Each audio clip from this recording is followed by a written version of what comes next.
In today's video, I'm going to teach you how to manage your requests and approvals in Asana. We'll walk through turning everyday tasks into clear, trackable approvals so you can get decisions faster and keep work moving without confusion.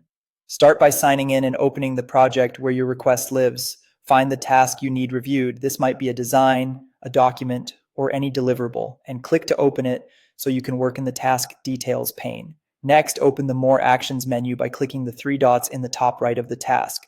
Choose Convert, then select Approval. This changes the task type and gives you structured approval options. Approvals in Asana come with dedicated statuses so everyone knows whether something is pending, approved, needs changes, or rejected without hunting through comments. Now add context. In the task description, write clear instructions that explain what you're asking for, what to look for, and any constraints.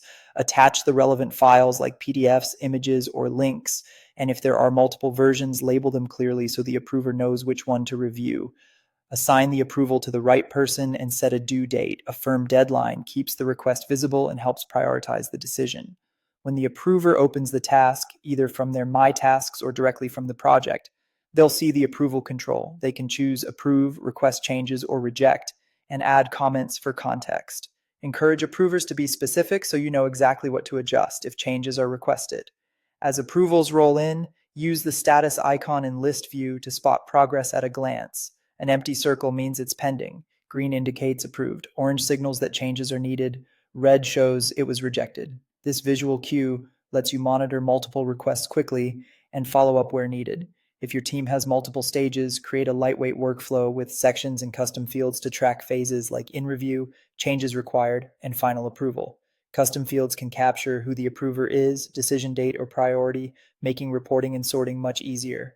Finally, automate repetitive steps with rules. You can auto-assign approvals when a task enters a specific section, set due dates based on triggers, or move tasks when a decision is made. For complex reviews, add subtasks for revisions and use comments to capture feedback on files so the conversation stays tied to the work. That's it. Your approvals are now clear, consistent, and easy to track in Asana.